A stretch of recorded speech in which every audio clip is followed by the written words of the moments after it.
बच्चों आज फिर से एक छोटी सी क्वेश्चन को डील करते हैं। जैसा कि पहले भी मैंने कई वीडियोस में बताया है कि अक्सर हम बड़े बड़े सवालों को तो बना ही लेते हैं, लेकिन छोटे छोटे कंसेप्ट में कई बार हम फंस जाते हैं। तो फिर चलिए आज के इस वीडियो में इस सवाल को हम लोग डील करते हैं।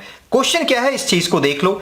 ए और बी की रेशियो दी हुई है, बी और सी की भी रेशियो दी हुई है और आपको फाइंड करनी है A is to B is to C. ये तीनों की रेशियो एक साथ कितनी होगी, बस आपको ये फाइंड करनी है। अब मैं जो प्रोसेस बताऊंगा उस चीज को ध्यान से देखो। तरीके कई हो सकते हैं, लेकिन उसमें से जो सबसे आसान होगा मैं आपको वो बताना चाहता हूं। अब सबसे पहले इस चीज को चलो इसी में कंटिन्यू कर देते हैं, राइट ना। अब सीधा यहां इक्वल टू लिखो।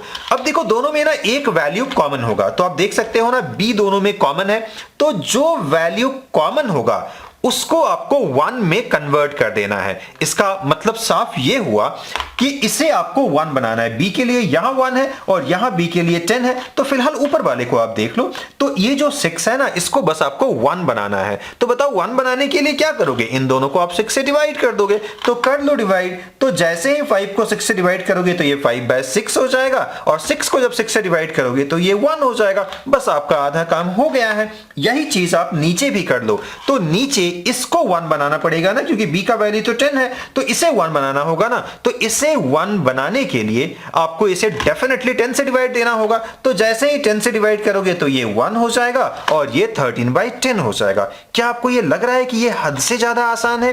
तो इतना आप आराम से कर लेना।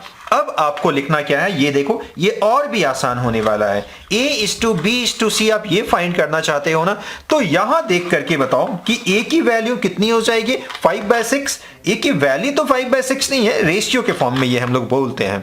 अब बताओ b के लिए मुझे क्या लिख लेना चाहिए। अब देखो मजेदार बात क्या है कि b के लिए इसको देखोगे तो भी 1, इसको देखोगे तो भी 1, और यही तो हम करना चाहते थे। लेकिन अगर आप ये काम नहीं करते और इस चीज को देख करके आंसर लिखते, तो अब जब आप ऊपर वाले को देखते तो b का वैल्यू आपको 6 लगता, और जब नीचे वाले को देखते तो आपको 10 लिखना होता।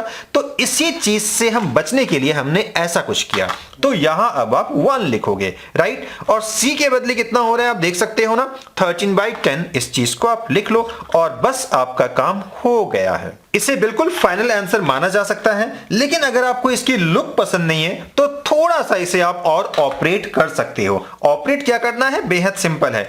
इन तीनों को एक ऐसे नंबर से मल्टीप्लाई कर दो सो दैट कि डिनोमिनेटर कैंसिल आउट हो जाए। इसका मेरा कहने का मतलब यह है कि इसे आप 30 से मल्टीप्लाई कर दो इन तीनों को, राइट ना। और 30 से मेरा मतलब है इन दोनों के एलसीएम से आप तीनों को मल्टीप्लाई कर दो। ऐसा करने से क्या फायदा होगा, शायद आप समझ गए होंगे, और नहीं समझ पाए हो तो अब तो आपको डेफिनेटली समझ आ ही जाएगा। बस आप देखते जाओ। और करने से फायदा क्या हुआ, ये देखो, 6 1 जा, 6 5 जा, 5 5 जा, 25, और ये तो 30 है ही।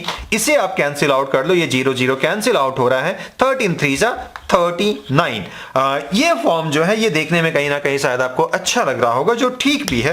तो देखा आपने कितनी आसानी से हमने a is to B is to C का रेशियो फाइंड कर लिया। तो आई होप इस छोटी सी वीडियो के हेल्प से आपको डेफिनेटली कुछ ना कुछ सीखने को मिला होगा।